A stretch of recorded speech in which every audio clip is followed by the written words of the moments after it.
오늘 이 본문 말씀은 바울이 에베소 교회에 장로들과 지도자들을 모아놓고 마지막 설교를 하는 내용입니다. 그래서 오늘 말씀의 제목을 전도자의 마음이라고 말씀의 제목을 삼았습니다. 결론적으로 먼저 말씀을 드리면 전도자의 마음이 무엇입니까? 자, 첫 번째 대지에 이렇게 제목을 적었습니다. 복음에 대한 바울의 마음이라. 두 번째 대지는 성령께서 이끄시는 삶이라. 세 번째 대지는 교회를 향한 바울의 마음이라. 바울은 이 세 가지 마음을 가슴에 딱 담고 있었습니다. 그럼 바울이 가지고 있는 복음에 대한 마음이 무엇입니까? 우리는 하나님의 은혜를 어떻게 받고 복음을 어떻게 받아들이고 어떻게 마음을 담고 있습니까? 제가 복음을 잘 모를 때는 정말 이 복음이 귀한 줄 잘 모르겠더라고요. 그 예수 그리스도의 십자가와 그 은혜가 얼마나 가치 있고 놀라운지 잘 몰랐어요. 그냥 교회 와서 주여 하면서 기도하고 있는 권사님들이 굉장히 어리석게 보이더라고요. 저런다고 무슨 뭐가 일어나겠냐. 근데 결국 사실은 한국 교회가 그러한 분들의 기도로 인하여서 한국 교회가 성장되고 세워진 거거든요. 근데 제 어린 마음에는 뭐 되겠냐 이런 생각이 들더라고요.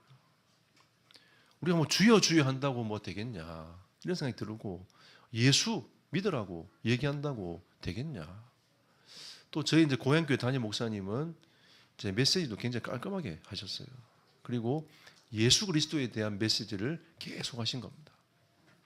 그 십자가에 대한 메시지를 듣고 구원에 대한 메시지를 들어도 제게는 그게 능력이 잘 안 되더라고요. 어떤 사람에게는 그게 능력이 되는데 어떤 사람의 제 같은 사람들에게는 능력이 잘 안 되는 겁니다. 그냥 너무 힘들고 괴롭고 그냥 그 설교실에 앉아있는 자체가 너무 힘들고 어느 날 제가 예수님을 그리스도라고 하나님의 은혜로 깨닫게 된 거죠. 그리고 예수님을 내 마음속에 영접하게 된 겁니다. 그리고 하나님의 성령께서 내 안에서 복음을 조금씩 깨닫게 하더라고요. 그러면서 어떤 마음이 드냐면 이 복음의 가치가 진짜 크구나. 이걸 조금씩 하나님 깨닫게 하시더라고요. 그러면서 하나님이 저에게 가장 먼저 회복시킨 게 예배였습니다. 나는 예배자로 어떻게 살 것인가. 그때부터 금요기도도 가고. 저는 원래 예배 자체가 싫었습니다. 제가 중학생 때도 어른 예배를 내가 왜 드리냐. 난 중고등학생인데. 난 그냥 중고등부 예배만 가면 되지. 어릴 때도 어린 예배만 가면 되지. 무슨 또 대예배를 가냐. 부흥회는 왜 하지? 왜 사람들이 부흥회 열광을 할까? 거기서 눈물도 흘리면서 왜 그렇게 살지? 지금 내가 사는 것도 바쁘고 내 노는 것도 바쁜데 왜 그렇게 삶을 살아갈까? 이런 생각이 가득 차 있었는데 어느 날 하나님이 저에게 예배를 딱 회복시키는 겁니다. 그럼 복음을 조금씩 이해하다 보니까 이 복음의 가치가 정말 크다는 것을 알게 되었어요. 어느 날 제 마음에 내 복음을 위하여 내 생을 한번 걸어봐야 되겠다. 하나님이 이런 마음을 딱 주시는 거예요. 제가 군을 제대하고 집을 나와서 경남 진해에 있는 교회로 제가 갔습니다. 그때 교회가 지하실에 있었는데 제가 지하실에서 살았어요. 그러면 제가 이제 그 진해로 넘어가는 그 버스 안에서 제 하나님 앞에 이렇게 기도했습니다. 하나님, 제가 연약함을 아시지 않습니까? 저는 하는 것마다 잘 안 된 거 아시지 않습니까? 하다가 그만둔 게 너무 많지 않습니까? 하나님, 내가 이 복음이 너무 좋아서 가는데 하나님, 내가 힘들고 어렵더라도 이 복음 운동을 놓치지 않도록 나에게 은혜를 주십시오. 제가 진짜 그렇게 기도했습니다. 제가 크게 제게 위기가 딱 두 번 왔거든요. 하나님이 그때마다 제 마음과 생각을 딱 지키셨어요. 이 복음 운동 놓치지 않도록 하나님이 제게 딱 마음을 굳건하게 하도록 하나님 지키셨습니다. 그리고 20년 전에 하나님이 공주로 오게 하신 거죠. 하나님 지금까지 여러분을 만나서 목회하도록 또 선교하도록 하나님이 인도해 오셨습니다. 바울은 이 복음을 향한 마음이 어땠을까요?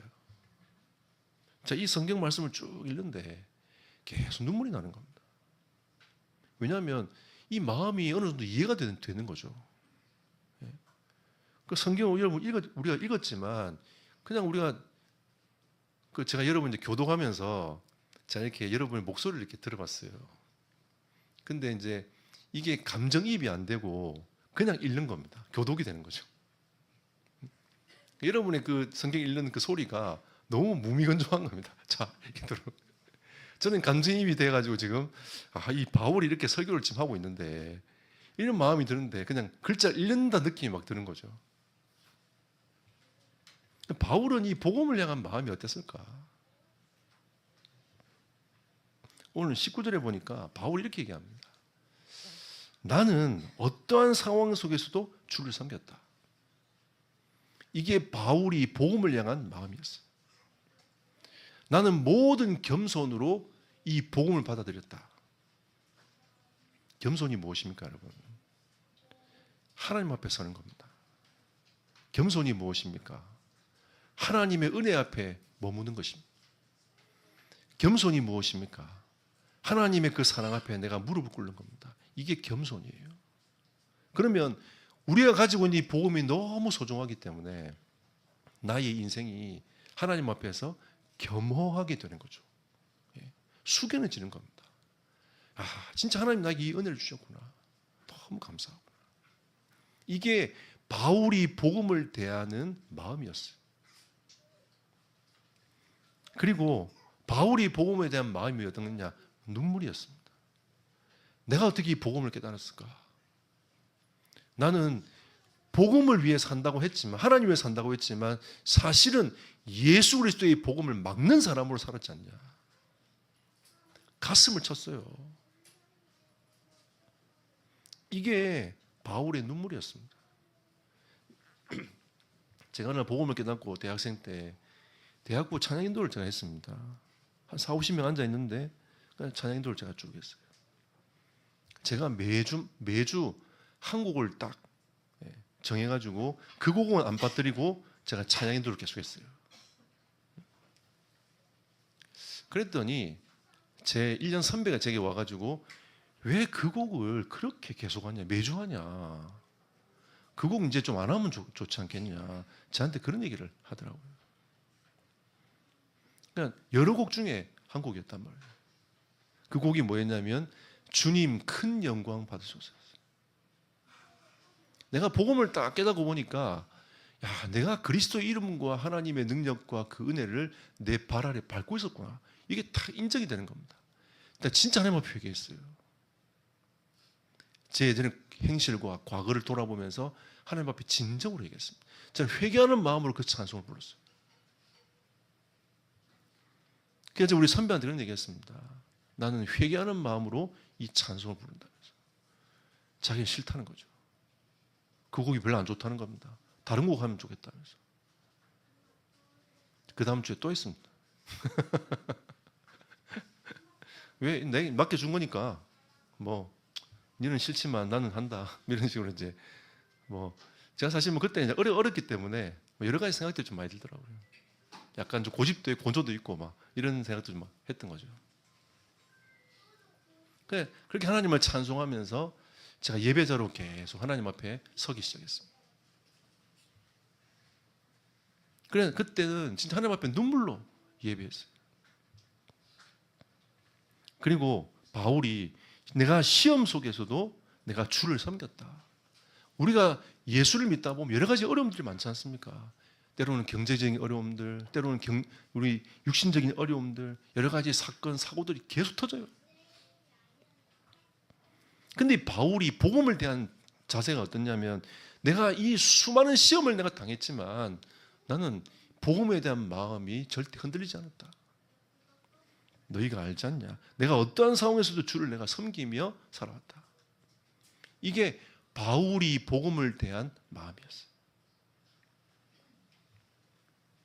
이 19절 읽으면서 부끄럽더라고요. 제 마음이.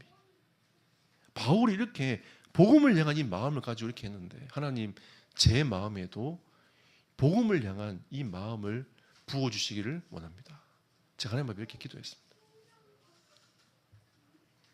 18절 20절에 보니까 바울이 이 복음을 위한 말씀사에게 어떻게 힘을 썼는지에 대해서 자기 스스로 얘기합니다.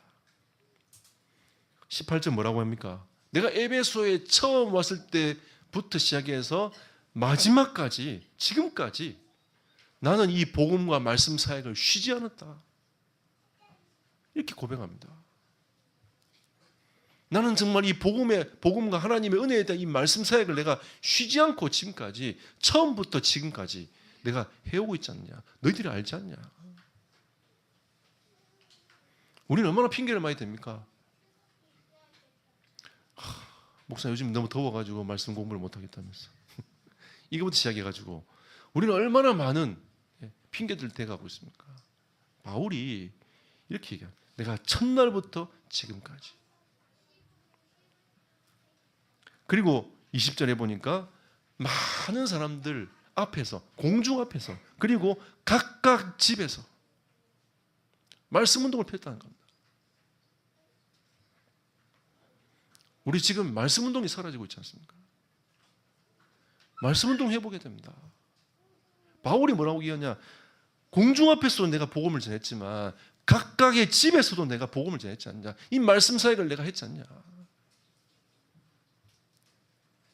복음에 대한 바울의 마음인 거죠. 어디든지 내가 복음 전할 수 있는 곳이 있다면 난 간다. 이게 바울의 마음이었어요. 그리고 21절에 뭐랍니까? 그럼 말씀 운동을 뭐 했냐? 회개하라 한 겁니다. 이 회개란 말이 무슨 말입니까? 하나님과 영적 관계를 회복해라. 깨져버린 하나님과 영적 관계를 회복해라. 너희들이 지금 세상을 쳐다보고 있지 않냐? 그 세상에서 하나님을 쳐다봐라. 이게 회개입니다, 여러분. 주여 주여 한다고 회개가 아니라 내가 가고 있는 하나님과 반대되고 있는 그 길을 내가 돌이켜서 하나님을 향하는 것이 진정한 회개예요. 하나님의 자녀의 회개는 어떤 회개냐? 내가 세상을 바라보고 가는 그 길에서 하나님을 향하여 내가 돌이키는 것이 진정한 회개인 겁니다. 이런 의미에서 우리는 회개가 진정한 회개가 되어야 돼요. 바울이 그런 회개를 한 겁니다. 그런 회개를 하라고 얘기한 거죠. 너희가 하나님을 향하여 다시 돌아오라. 너희가 지금 우상 숭배하고 있지 않느냐? 아담의 신전을 쳐다보고 있지 않느냐? 너희가 지금 하나님 하면서 그리스도를 만나지 못하고 있지 않느냐? 하나님 만날 수 있는 유일한 길이 그리스도야. 모든 흑암과 저주를 끊으신 분이 그리스도야. 우리의 죄 문제를 십자가에서 깨끗이 치유하신 분이 그리스도야. 하면서 하나님과의 관계를 회복하라고 그리스도의 복음을 증거하는 겁니다. 이게 바울이었어요. 그리고 그 예수 그리스도에 대한 믿음에 대하여 증언한 것입니다. 믿어라. 믿어야 산다. 믿어야 회복된다. 이게 바울의 마음이었던 거죠. 우리가 성경을 읽었지만 그때도 이 하나님의 말씀과 하나님의 언약을 흔드는 자들이 있었단 말이죠. 수많은 이단들과 수많은 사상들과 수많은 이 영적인 흐름들이 교회를 비방하고 방해하고 흔드는 거예요. 바울이 있잖아요. 그 가슴을 가지고 하나님의 말씀께 의탁하기 위해서 말씀 사역들을 행한 겁니다. 25절에 보니까 하나님의 나라를 전파했다. 하나님의 나라를 쭉 전파. 예수님께서 하나님 나라에 대해서 전파하신 것처럼 바울도 하나님의 나라에 대해서 전파한 겁니다. 그래서 저는 참 감사한 게 저는 뭐 태권도도 하다가 그만두고 바이올린도 하다가 그만두고 끝까지 제대로 해본 적이 별로 없어요. 근데 참 하나님의 은혜로 이 복음 운동은 지금까지 하고 있습니다. 저는 이건 아무리 생각해봐도 하나님의 은혜라고 생각합니다. 하나님의 나라를 전파하는 이 일에 하나님의 나를 사용하사 나를 이끌어 가시는 거죠.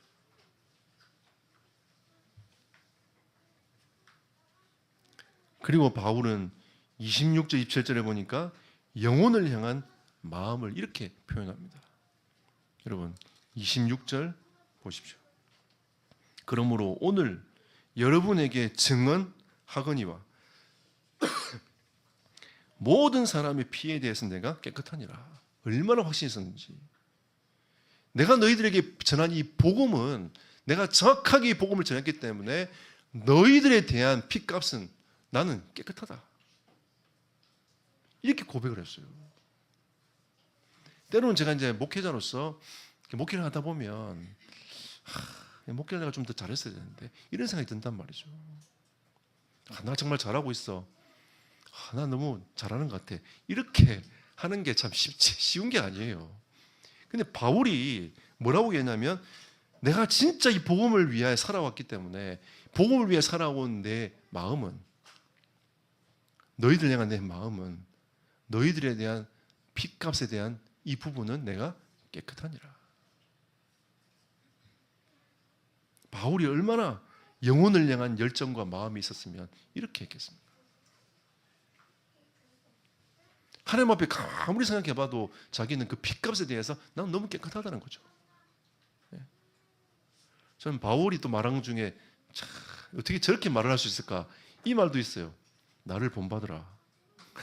이 말이 야 어떻게 저 말을 할 수 있지? 죄인된 나의 인생을 어떻게 본받으라 얘기할 수 있겠냐? 저는 감히 못하겠어요. 어떻게 그 얘기를 합니까? 근데 바울은 본받으라 이렇게 얘기합니다. 이 복음에 대한 확신과 은혜가 얼마나 강했길래 얼마나 주를 위해 살아왔길래 그런 얘기를 할 수 있을까? 나를 본받으라 이렇게 얘기합니다. 그리고 27절에 이는 내가 꺼리지 않고 하나님의 뜻을 다 여러분에게 전하였습니다. 그러니까 뭔가 이제 내가 이렇게 말하면 저 사람도 어떻게 하지? 내가 이렇게 말하면 저 성도가 어떻게 생각하지? 그런 게 없다는 거죠. 내가 하나님 앞에서 하나님의 말씀을 정확하게 복음을 딱 전하라. 이게 복음에 대한 바울의 마음이었습니다. 제가 이 말씀을 읽어내는데 참 하나님께 너무 죄송하고 또 너무 감사하기도 하고 이 은혜에 대한 두 마음이 계속 교차하는 겁니다. 그리고 바울의 두 번째 마음은 무엇이냐? 나는 하나님의 인도를 따라갈 것이다. 이게 바울의 두 번째 마음이었어요. 하나님이 이끄시는 대로 내가 그 걸음을 걸어갈 것이다. 이게 바울의 마음이었습니다.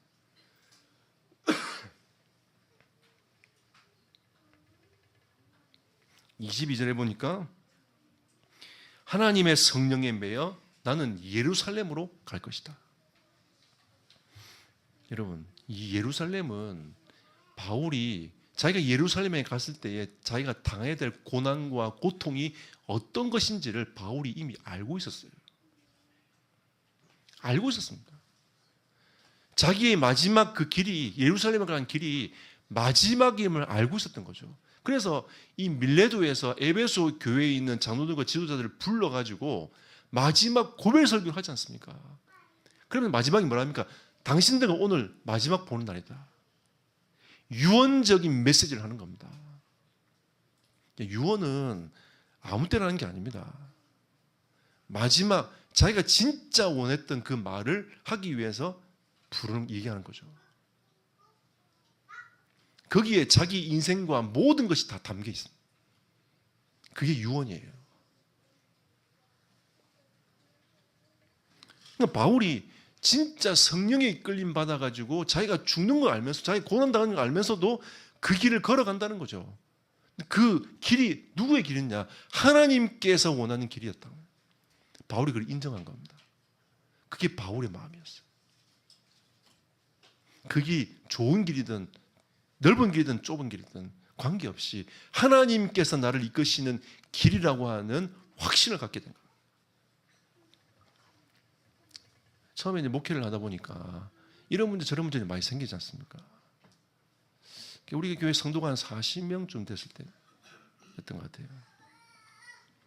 근데 어떤 한 분으로 말미암아 성도들이 한 10몇 명이 빠져나갔습니다. 교회에. 40명쯤은 재미있을 텐데 10몇 명이 빠져나가니까 얼마나 힘이 빠지겠습니까?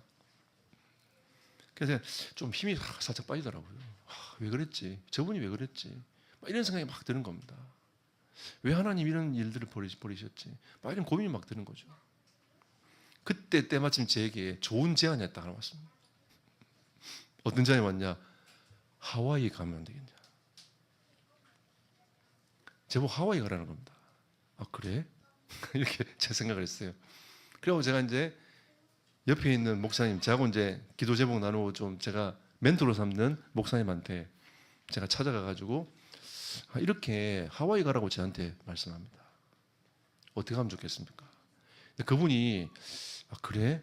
그럼 김목사 좀 있어봐 이러더니 한 주인가 두 주 뒤에 저한테 전화가 왔어요. 뭐라고 얘기하냐면 내가 매달마다 300만 원씩 후원해 줄게. 하와이 가라는 겁니다. 이야, 사례비도 300만 원 안 되는데 300만 원을 받고 하와이 가라는 거죠. 그럼 또 얘기하는 게 뭐냐면 거기 애 키우기 좋다면서. 애가 가면 영어도 잘하지, 이게 미국 대학도 갈 수 있지, 저한테 막 얘기를 하시는 겁니다. 그냥 솔깃한 거죠. 제가 하나님 앞에 진짜 기도했습니다. 하나님, 이게 모든 게 세팅되고 준비된 걸 알겠습니다. 근데 하나님이 나를 보내신 이곳은 하나님이 나에게 이끄신 곳 아닙니까?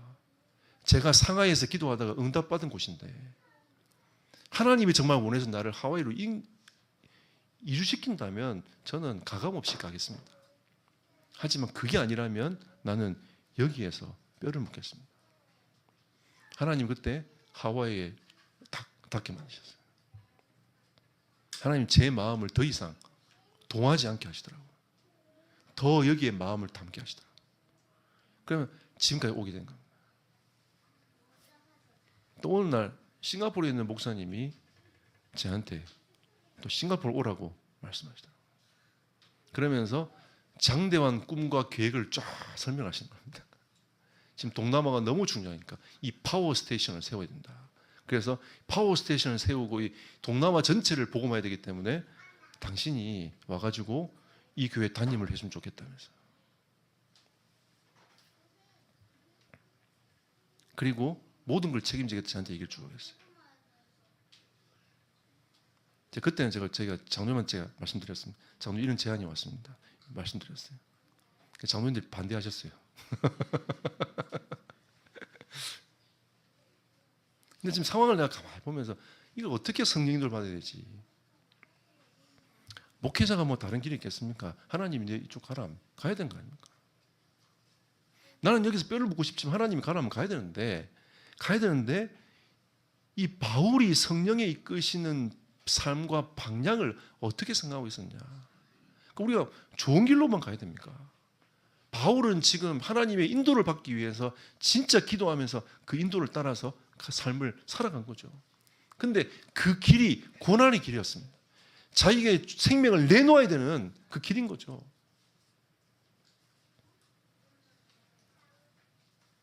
그래서 이 성령에 매여 예루살렘으로 자기가 가야 되겠다라고 자기가 확신을 한 겁니다.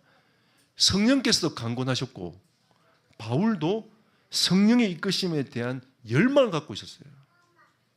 이게 이 22절에 대한 본문입니다. 이 22절에 대한 원어적인 해석이에요. 바울이 그 열망을 갖고 있었어요. 내가 진짜 하나님의 인도를 받을 것이다. 내가 어떤 문제, 어떤 일이 오더라도 나는 하나님의 인도를 받으며 나는 인생을 살 것이다. 이게 바울의 마음이었어요. 23절에 결박과 환난이 기다리고 있는데도 바울은 그 길을 선택했습니다. 여러분 이해됩니까? 우리나라에 들어온 선교사님들이 복음 한번 못 전해보고 죽은 사람도 있습니다. 토마스. 복음 한 번 말도 못하고 성경책 품고 딱 들어왔다가 대동강변에서 목이 잘려 죽었어요. 그것도 박충근이라는 사람한테. 그 젊은 나이 20대에. 자기는 정말 하나님을 위하여 내가 선교를 하겠다고 조선을 두고 기도하고 있다가 딱 조선을 올 수 있는 상황이 딱 됐는데도 말 한마디 못하고 죽었단 말이에요. 그 순교자의 피가 흘렀단 말이에요. 성경 종이 얼마나 좋습니까? 그날 우리는 그 조선시대에 무슨 종이가 있겠습니까? 그때는 이제 막 이 종이들이 막 헤어지고 막 바람이 막 들어오고 하니까 그 성경을 찢어가지고 종이에다 발라가지고 붙였단 말이에요. 근데 그게 주막이었어요. 어떤 선교사님이 쭉 순회하다 가보니까 그 주막에 성경이 붙어있는 거 가만히 쳐다보니까 그게 성경이라. 자초지종을 들어보니까 그게 그때 박충근이라는 사람이 죽였던 토마스가 갖고 있던 그 성경이었던 거예요. 여러분, 하나님의 역사는 어떻게 이루어지고 어떻게 전개될지 아무도 모르는 겁니다. 우리가 당장 보기에는 이게 망했다, 안 된다 이렇게 생각하지만 하나님의 인도를 따라간 전도자의 걸음은 하나님이 반드시 축복하십니다. 그게 하나님이에요. 우리는 이게 막 손해, 이익, 계산 막 이렇게 하지 않습니까? 하나님에 대해서는 우린 그걸 없애버려야 돼요. 그게 없어야 돼요. 하나님이 성령이 이끄시는 대로 그 길이 맞으면 가면 됩니다. 바울은 그 길에 대한 확신과 은혜가 있었습니다. 24절 뭐라고 합니까? 내가 달려갈 길과 주 예수께 받은 사명 곧 하나님의 은혜의 복음을 증언하는 일을 마치려 하면은 내 이제 마지막 마친다. 하지만 나의 생명조차 조금도 귀한 것으로 여기지 아니한다. 내가 그 고난이 길이고 내 생명을 내놓아야 되는 길이라고 확신하고 있지만 생각하고 있지만 나는 그 생명 내놓은 걸 내가 가차없이 내놓겠다는 겁니다. 그래서 나는 성령의 인도를 따라 하나님이 이끄시는 대로 내가 가겠다. 그 길을 가는 겁니다. 이게 바울의 두 번째 마음이었어요. 바울의 세 번째 마음입니다. 그게 교회를 향한 바울의 마음인 거죠. 28절에 여러분은 지도자를 모아놓고 얘기합니다. 여러분은 자기를 위하여 또는 온 양떼를 위하여 삼가라. 교회 공동체와 교회를 위하여 너희가 어떤 것을 삼가야 되겠냐, 어떤 걸 준비해야 되겠냐, 어떤 것을 유념해야 되겠냐, 유해야 되겠냐, 이걸 쭉 하는 거죠. 성령이 그들 가운데 여러분을 감독자로 삼았지 않냐. 확신입니다, 여러분. 하나님이 저를 목회자로 부르셨습니다. 하나님이 여러분을 생명빛 교회 중직자로 세우셨습니다. 하나님이 여러분들을 생명빛 교회 성도로 부르셨습니다. 확신인 거죠. 이 교회 공동체에 대한 확신인 거예요. 하나님이 너희들을 에베소 지역에 있는 지도자로 장로로 세웠다. 하나님이 세웠지 않느냐. 확신 가져라. 그 얘기를 첫 번째 하는 겁니다. 그리고 하나님이 자기 피로 사신 교회를 보살펴라. 여러분, 교회된 여러분, 교회를 보살펴야 돼요. 하나님이 피값으로 사신 교회를 보살펴라. 이게 중직자가 해야 될 일입니다. 지도자들을 권면하는 거죠. 교회를 향한 바울의 마음인 겁니다. 내가 3년 반 동안 그렇게 너희들에게 권면하면서 이 말씀을 증거했지 않냐. 나는 이제 하나님의 인도를 따라서 성령 인도를 따라서 그 죽음의 길을 가지만 너희들이 그 에베소 지역에서 교회를 지켜야 된다. 이런 마음을 갖고 있는 겁니다. 교회를 지켜야 됩니다. 그러면 31절에 뭐라고 합니까? 내가 너희를 눈물로 훈계했지 않냐. 3년 반이나 밤낮 쉬지 않고 눈물로 각 사람을 훈계하는 일을 너 기억해라. 밤낮 쉬지 않다고 했어요.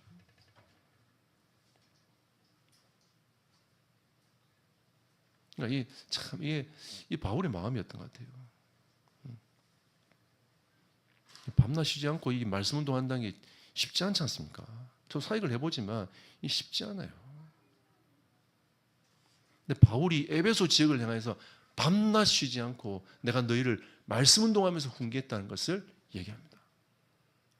뭐라고 합니까? 너희가 알지 않냐? 이 말은 에베소 교인들이 다 알고 있다는 거죠. 정말 이 바울이 에베소 지역을 두고 어떻게 사역하고 어떻게 중심을 담았는지 알고 있는 거 아닙니까?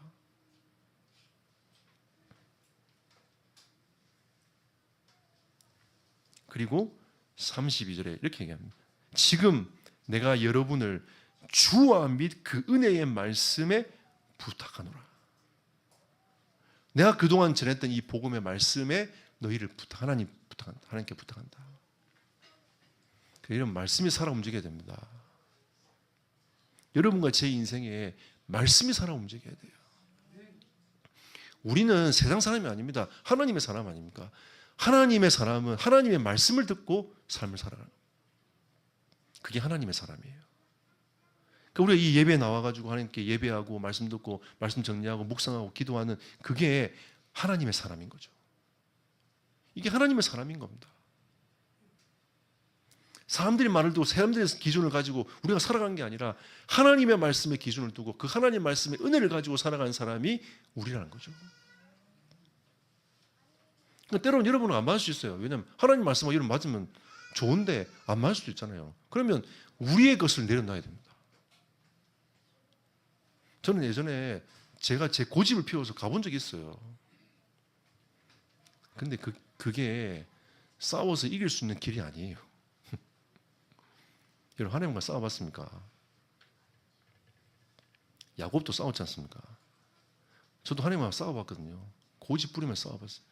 제 고집이 보통 고집이 아닙니다, 여러분. 저는 이 고집 센 사람들 보면 다 보여요. 왜냐하면 제가 고집이 셌기 때문에. 근데 그 고집을 꺾을 수 있는 길은 하나님의 은혜밖에 없습니다. 진짜 하나님을 믿는 것밖에 없어요. 하나님이 믿어지잖아요. 고집 내려놓습니다. 저는 계획해서 움직이는 사람입니다. 계획 틀어지잖아요. 엄청 스트레스 받아요. 그 계획도 내려놓을 수 있어요. 제가 처음에 선교가 계획을 쭉 짰는데 가서 틀어지니까 얼마나 스트레스 되는지 짜증이 막 올라와가지고 막 폭발하게 되죠. 근데 어느 날 그것도 내려놔시더라고요. 저는 가만히 보면서 하나님의 은혜 앞에 누가 오롯이 설 수 있겠냐. 하나님의 은혜 앞에 우리가 무릎 꿇을 수밖에 없지 않냐. 바울이 하나님의 은혜에 다 붙들림 받았을 때에 바울이 인생이 완전 바뀌었지 않습니까? 완전 바뀌었잖아요. 바울의 인생 자체가 완전 바뀌어버렸어요. 그러면서 바울이 뭐하냐? 은혜의 말씀께 너희도 의탁한다. 은혜로 살아야 된다. 하나님의 은혜 받고 살아야 돼. 말씀 붙잡고 살아야 돼. 이 말이거든요. 성도들이여, 지도자들이여, 말씀 붙잡고 살아야 된다. 너희들 생각 가지고 교회를 돌보지 말고 하나님의 말씀께 의탁하여 너희가 살아야 된다. 이렇게 부탁하는 겁니다. 그 말씀으로 든든히 세워라. 너희들이 그 말씀 사용하고 교회를 돌볼 때에 하나님의 상급이 크다. 하나님은 항상 우리에게 진짜 우리가 전도운동, 복음운동 하잖아요. 하나님 우리에게 보상하십니다. 진짜 보상하세요. 저는 언제 보상받냐? 현장 가서 이렇게 그 전도자들 포럼 들을 때 있잖아요. 마음이 너무 좋아요. 이번 주도 태안 가가지고 포럼을 쭉 듣는데 너무 좋더라고요. 마음이 있잖아요. 너무 보상이 돼요. 치유가 돼요.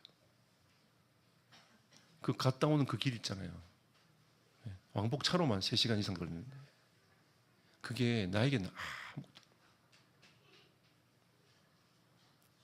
가서 성도들이 말씀 붙잡고 기도하면서 포럼하잖아요. 그거 딱 들으면서 싹 사라져요. 얼마나 좋은 줄 몰라요.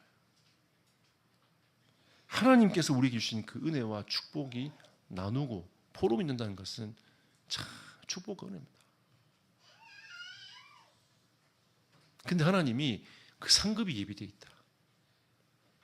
우리가 이 땅에서도 하나님이 우리를 위로하시고 힘을 주시고 상급을 주시지만 하나님의 나라에서 우리에게 상급을 주시겠다라고 말씀하십니다. 그러니까 여러분의 수고와 헌신이 절대 헛되지 않습니다. 혹시 제가 여러분을 안 알아줘도 여러분 실망하게 낙심하지 마시고 하늘의 상급을 바라보고 주님이 빚값을 사신 몸된 교회를 위하여 여러분들이 온전히 하나님께 드리는 은혜의 사람이 되시기를 예수 이름으로 축복합니다. 그리고 35절에 서로 섬겨라. 네. 교회는 서로 섬겨야 됩니다. 주는 것이 받는 것보다 복이 있다. 이게 하나님 말씀입니다. 주는 것이 받는 것보다 복이 있다. 이게 하나님의 말씀 아닙니까? 우리가 하나님 말씀대로 어떻게 실천하면 살 것인가? 우리 이게 서로 섬김의 자세가 필요한 거죠. 은혜입니다. 그리고 마지막으로 36절 37절 이 말을 한 후 무릎을 꿇고 그 모든 사람들과 함께 기도하니. 그 장면을 한번 생각해 보십시오. 바울이 에베소에 있는 지도자들을 불러 모아가지고 마지막 고별 설교를 유언처럼 쭉 합니다. 그리고 바울이 무릎을 딱 꿇습니다. 그러니까 함께 있던 그 현장에 있는 지도자들이 함께 무릎을 쫙 꿇는 거죠. 그리고 에베소 지역과 바울이 가야 될 그 길을 향하여 하나님 앞에 진짜 다 기도합니다. 눈물로 기도하는 거죠. 그러면서 37절에 다 크게 울며 이렇게 얘기했습니다. 만약에 에베소 교회 장로들이 은혜가 없다면 이건 뭐 잘 가라니 니는 잘난 척 하더니 잘 가라 이랬겠죠. 근데 다 크게 울며 바울의 목을 안고 입을 맞추고. 제가 이 글을 읽는데 인도네시아 생각나더라고요. 인도네시아 가가지고 교회 간판도 없고 십자가도 없는, 그리고 밖에 소리가 새어나지 않기 위해서 싹 다 막았어요. 창문 자체가 없어요. 2층에서 예배드립니다. 그래서 제가 저희 팀이 가가지고 그 교회 방문해서 같이 예배 드리기 준비하다가 마지막 예배 드리기 전인데 화장실 갔다 온다고 내려가는데, 야, 그 성도들 한 몇 명이 그 화장실 앞에서 모여가 자기들끼리 막 어깨를 동무하면서요 울면서 막 축복하는 거예요. 예배 나오는 그 자체 때문에 막 울어요. 그냥 계단 내려가다 가만히 서가지고 쳐다봤다니까요. 야, 참 우리가 은혜를 많이 놓치고 살아요. 내가 선교하러 온 게 아니라 선교를 당했어요. 진짜 선교를 당했네. 하나님의 은혜에 당한 것 같아요. 뭔가 이렇게 가슴에 뭐가 하나님의 은혜에 대한 못이 하나 딱 박히는 게 지금도 안 빠지고 있어요. 이게. 그래서 그 목사님이 나와가지고 얘기하더라고요. 제가 그 교회는 이름도 기억이 안 나요. 근데 그 교회는 살아있다고 생각합니다. 그 목사님이 뭐라고 하냐면 지금은 한국이 우리나라에 와 선교하고 있지만 앞으로 우리가 한국 가서 선교할 거다. 기다리라는 거죠. 가슴이 막 타는 거죠. 야, 그래. 이게 눈물이 통하는 거예요. 그래서 제가 그때 인도네시아 하나님 하시는구나. 하나님께 지금까지 하나님의 선교를 해가시는구나. 우리가 열심히 막 선교하고 다닌 것처럼 보이지만 하나님이 이거 행하신 게 아닌가. 도전 받고 왔습니다. 저는 그런 현장을 여러분이 봤으면 좋겠어요. 보면 좋겠다. 어떻게 합니까? 인도네시아를 못 가네 우리가. 하나님이 10년을 가게 하셨는데 아쉬운 마음이 드는 거죠. 안타까운 마음이 좀 드는 겁니다. 이제 캄보디아 갑니다, 여러분. 네. 옛날 캄보디아 가가지고 이 프놈펜에서 시엠린 가는 그 버스를 탔는데 한 4시간에서 5시간 가더라고요. 그냥 가게에서 생수를 샀어요. 그 중간에 목이 말라서 생수를 딱 꺼냈단 말이죠. 근데 가만히 제 눈을 의심했습니다. 그 생수가 부글부글 끓고 있는 거죠. 막 기포가 생겨가지고 이 생수 뚜껑이 무척 닫혀 있는데 제가 연 것도 아니에요. 새거는 새거. 새건데도 기포가 싹 올라와가지고 보니까 물이 썩은 물이야. 그걸 먹었으면 어떻게 될 뻔했습니까? 그러니까 그 나라에 나가 있는 선교사님들 보면 이 나중에 건강에 문제가 온 분들이 많은 거죠. 인도네시아 가봐도 이 정수 시설이 없어요. 인도네시아는. 그러니까 그 물이 그대로 들어오는 거예요. 그러니까 잘 사는 집들은 보니까 바깥에 큰 필터가 있어요. 진짜 사람 키보드 큰 필터가 있어요. 그걸 거쳐 들어오는데 또 화장실에 또 이따만한 필터 있잖아요. 몇 개씩 막 달아놨어요.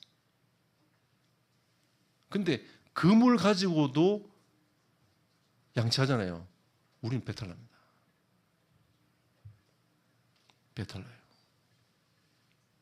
그래서 제가 어떤 목사님한테 절대로 수돗물로 양치하지 말라 했거든요. 자기는 괜찮다면서.